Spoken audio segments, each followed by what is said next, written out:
नमस्कार, आप देख रहे हैं आप दी टुडे और मैं हूं आपके साथ वैशाली। आइए रुक करते हैं आज की खास खबर पर।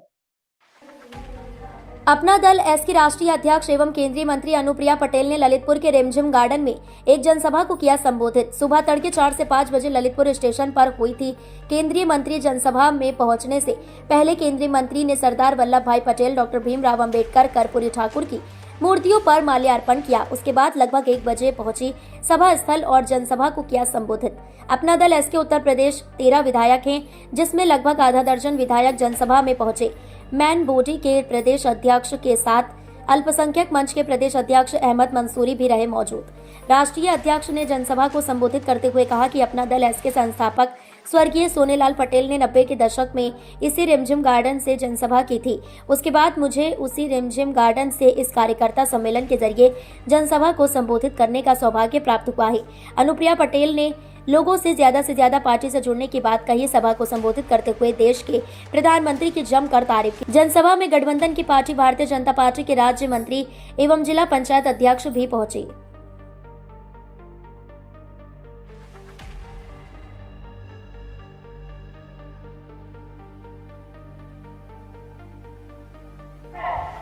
डॉक्टर सोनेलाल पटेल का जो सपना है वो साकार होगा और डॉक्टर सोनेलाल पटेल का सपना सत्ता की प्राप्ति का सपना नहीं है।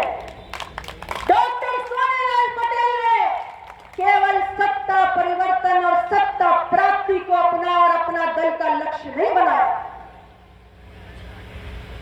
डॉक्टर सोनेलाल पटेल जी ने हमेशा कहा सत्ता आती जाती रहेगी, सरकारें बदलती रहेंगी, अलग अलग पार्टियों को मौका मिलेगा। अपना दल सरकारें बदलने में, अलग अलग राजनीतिक पार्टियों को सत्ता मिल जाए, इसकी वकालत नहीं करता। अपना दल सत्ता परिवर्तन की नहीं, व्यवस्था परिवर्तन की बात करता है। व्यवस्था परिवर्तन की आ जाओ हर बार एक अलग पार्टी की सरकार आ जाए, हर बार किसी अलग राजनीतिक दल को सत्ता मिल जाए, लेकिन अगर व्यवस्थाओं में कोई बदलाव नहीं हुआ तो ऐसी सत्ता परिवर्तन को हम लात मारते हैं।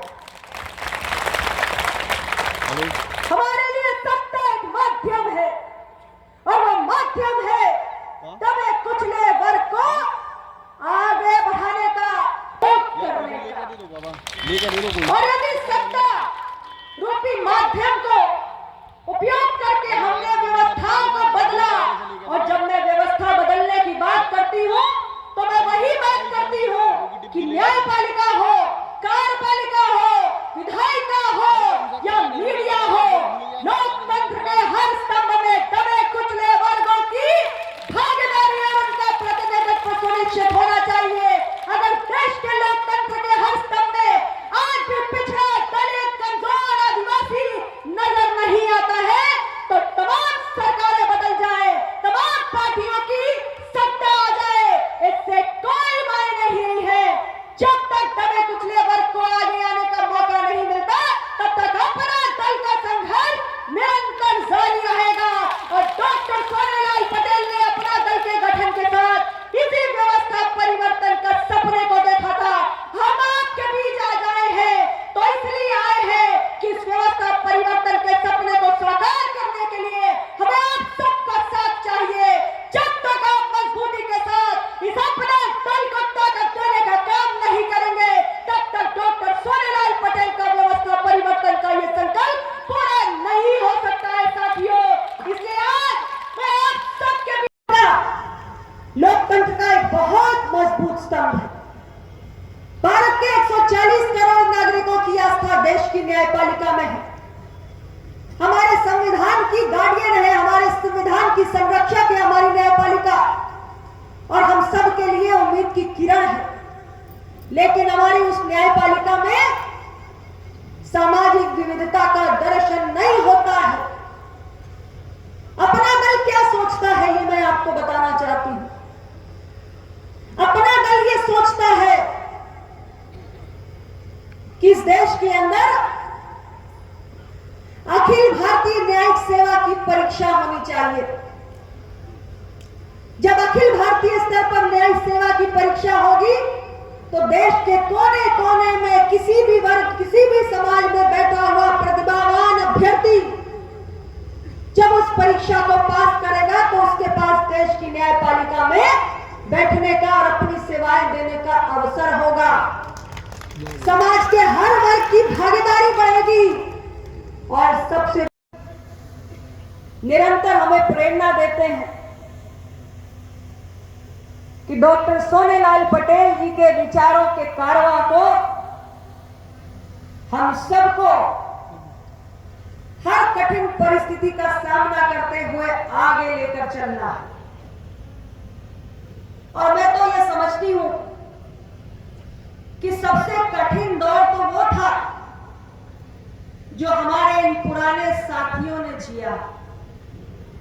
बहुत लंबा तपस्या का वो दौर, जब पार्टी संगठन को जीरो से खड़ा करने का काम किया गया, एक एक कार्यकर्ता को बनाने का काम किया गया, वो सबसे बड़ा कठिन दौर था। आज ऐसे ही साथियों के त्याग और परिश्रम और संघर्षों के कारण पार्टी ने इतना लंबा सफर पूरा किया। अभी गत 4 नवंबर को पार्टी का 29वां स्थापना दिवस देवरिया जिले में आयोजित किया गया। कोई पार्टी इतना लंबा सफर तय करती है तो एक बात तो स्पष्ट है कि उस पार्टी ने अपनी वैचारिक प्रतिबद्धताओं से कभी कोई समझौता नहीं किया और अपना दल उसका एक उदाहरण है। संघर्षों के जिस दौर में हमारे पार्टी कार्यकर्ताओं ने कभी हार नहीं मानी, कभी घुटने नहीं टेके, उसका नतीजा है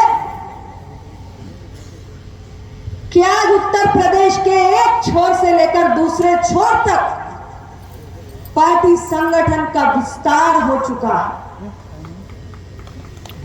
रामपुर से लेकर मिर्जापुर सोनभद्र तक आज अपना दल का विस्तार हो चुका है। आज अगर हमने स्वार रामपुर में अपना विधायक बनाया है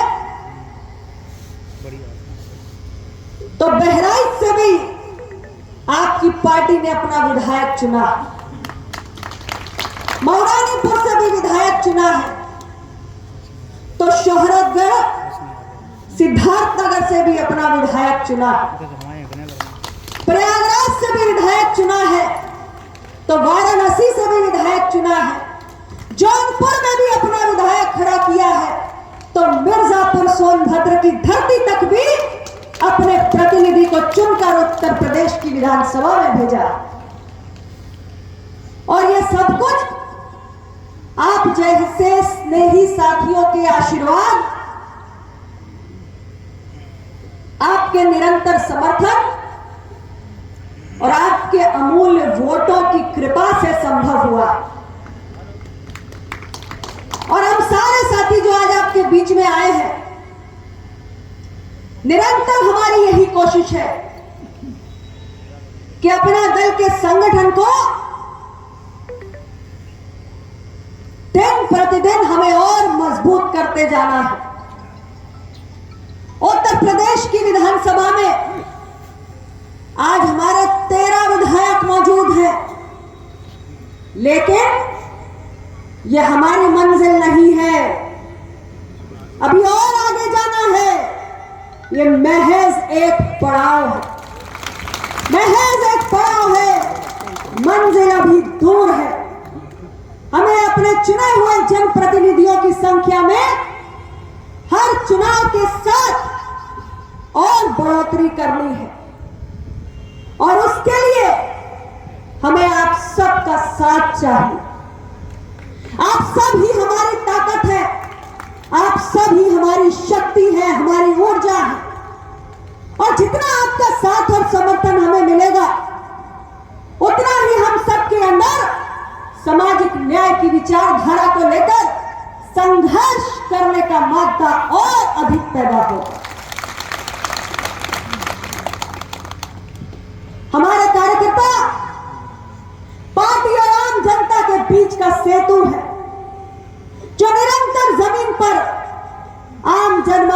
बीच बने रहने का प्रयास करते हैं। छोटे मोटे पदों पर भर्तियां होती हैं और उसमें आरक्षण के नियमों का पालन नहीं हो पाता है, तो ये हमारे दबे कुचले पिछड़े दलित वर्ग के अभ्यर्थियों के लिए कोई खुशखबरी नहीं है। अपना दल निरंतर इस मसले को सत्ता के शीर्ष के संज्ञान में लाने के लिए प्रयास कर रहा है। और ऐसे एक नहीं, ऐसे अनेक विषय हैं जो हमारे वंचित वर्गों के हक से जुड़े हैं, जिसके लिए निरंतर हमारी जितनी राजनीतिक ताकत है, हम उस ताकत के साथ उन मसलों के लिए संघर्ष करते हैं। लोकतंत्र संख्या बल का खेल है। जिसका जितना संख्या बल है, जिसके जितने चुने हुए जनप्रतिनिधि हैं, वो उतनी मजबूती के साथ अपने मुद्दों की लड़ाई लड़ पाता है। अपना दल के पास आज 13 विधायक हैं और 1 सांसद है, और हमें जितनी भी राजनीतिक ताकत आप लोगों ने दी है, उस पूरी ताकत को 100% झोंक कर हम अपने कमजोर वर्गों की लड़ाई को लड़ते हैं। साथियों, अपना दल निरंतर देश के अंदर यशाकाई डॉक्टर सोनेलाल पटेल जी के विचारों के अनुयायी, अपना दल के प्रति स्नेह रखने वाले सभी पितातुल बुजुर्ग, सभी मातृशक्ति, नौजवान साथी, हमारे जनप्रतिनिधि, ग्राम प्रधानगण, जिला पंचायत सदस्य और आप सभी जो इस सम्मेलन में उपस्थित हैं, हमारे मीडिया के साथी, सभी सुरक्षाकर्मी, सभी लोगों का मैं अपना दल की ओर से बहुत बहुत अभिनंदन करना चाहती हूं और आप सबको बहुत बहुत आभार व्यक्त करती हूं। आज एक बड़ा खूबसूरत संयोग है। मैं जनपद ललितपुर में हूं। ललित का अर्थ होता है मनोहर, सुंदर। तो एक मनोहर जिले में जिला अध्यक्ष मनोहर जी की अध्यक्षता में आप सबने जो मनोहर दृश्य दिखाया है, उसके लिए हम सब अपना दल वाले आपको बारंबार प्रणाम करते हैं। और मुझे यह जानकर भी बेहद प्रसन्नता है कि इस रिमझिम गार्डन में पार्टी के प्रारंभिक दौर में जब पार्टी की बागडोर हमारे संस्थापक यशाकाई डॉक्टर सोनेलाल पटेल जी के हाथों में थी और उनके संघर्षों के उस दौर में उनके साथ चले अनेक साथी आज यहां हमारे बीच मौजूद भी है। ऐसे ही एक साथी ने स्वागत भाषण भी किया। तो संघर्षों के उस दौर में उनकी सभा इसी रिमझिम गार्डन में आप लोगों ने आयोजित की थी। बुंदेलखंड की पावन धरती पर जिला ललितपुर का जिला कार्यकर्ता सम्मेलन में मैं सभी पूरे प्रदेश से आए हुए मेहमानों का बहुत बहुत शुक्रिया अदा करता हूँ। निकलना नहीं निकल बहुत बहुत और हमारे इस बुंदेलखंड के लोगों का मैं बहुत बहुत धन्यवाद और शुक्रिया अदा करता हूँ कि आज हमारे ये जिला का कार्यकर्ता सम्मेलन में सब लोगों ने जो हमारा यहाँ सब लोगों ने जो भाग लिया हमारे और हमारे मंच पे बैठे सभी हमारे राष्ट्रीय पदाधिकारीगण, हमारे प्रदेश पदाधिकारीगण, बाकी हमारे विधायकगण, क्योंकि संचालन महोदय ने ये कह रखा है कि बहुत कम समय में आपको अपना, मैं अपने बुंदेलखंड वासियों सारे प्रदेश वासियों से ये कह देना चाहता हूं कि वो वक्त बहुत नजदीक है 2027 में कि आप अपना संगठन तैयार नहीं कर पाएंगे, वो चुनाव आपके सिर पे आ जाएगा। मैं अपने संगठन के लोगों से कह देना चाहता हूं कि 2027 की लड़ाई के लिए आप जो वीरांगा बाई का जो नाम दिया गया है, तो वीरांगा बाई के लिए, रानी के लिए, बहन अनुप्रिया पटेल के लिए आप हमारे सारे सिपाही, सारे पदाधिकारी, सारे हमारे लोग लड़ाई की 2027 की लड़ाई के लिए तैयार हो जाए, अपनी कमर कस लें। क्यों? 2027 में बहन अनुप्रिया पटेल को मुख्यमंत्री बनाना ही है, चाहे हम लोगों को कुछ भी करना पड़े, हम पदाधिकारियों को बहन अनुप्रिया पटेल को मुख्यमंत्री बनाना ही है। तो 2027 बहुत कम समय है आप लोगों के लिए। मैं आप लोगों को बता देना चाहता हूं, मुझे कुछ हमारे हम पदाधिकारियों को सुबह बहनी जब सुबह 4 बजे आई, सबसे पहला हम लोगों को सुबह 4 बजे मीटिंग बुला ली गई बहन अनुप्रिया पटेल ने। वो आपकी नेता है कि ना रात देख रही है ना दिन देख रही है, सुबह 4 बजे आते ही हम लोगों की मीटिंग बुला ली गई है और पूछा गया है कि संगठन में क्या हो रहा है। वो हम लोग कुछ नहीं कर रहे हैं। हमारी बहन जी कह रही थी कि 35 जिला अध्यक्षों की घोषणा कर दी गई है और जहां जिला सम्मेलन होते हैं, स्थापना दिवस में भी कुल 12 जिला अध्यक्ष पहुंचे थे। कितने जिला अध्यक्ष पहुंचे थे? 12। तो मैं ये कह देना चाहता हूं, मैं अपने पदाधिकारियों से, जिला अध्यक्षों से, सबसे पदाधिकारियों से कि अपने संगठन पे बहुत महत्वपूर्ण हमको बहुत काम करना है अपने, क्योंकि संगठन ही हमारी, जो आप हमारे बुंदेलखंड से, हमारे वक्ता कह रहे थे कि हमारे बुंदेलखंड से 2 विधायक हैं, हमारे पूरे प्रदेश में 13 विधायक में सिर्फ आपके संगठन की बदौलत है। आपका संगठन ने ही काम करके आपको विधायक, अपने विधायकों को, वो आप उत्तर प्रदेश की तीसरी पार्टी आपकी पार्टी है। आप बहुत बड़ी ताकत में, आप केंद्र में भी आप हस्तक्षेप आपकी पार्टी कर रही है, आप प्रदेश में भी आपकी पार्टी हस्तक्षेप कर रही है। तो मैं अपने लोगों से ये कहना चाहता हूं, अपने पदाधिकारियों से, अपने जिला अध्यक्षों से, सब अपने प्रदेश के पदाधिकारियों से कि संगठन पर ज्यादा ध्यान दें। इसी के साथ मैं अपनी वाणी को बयान देता हूं, क्योंकि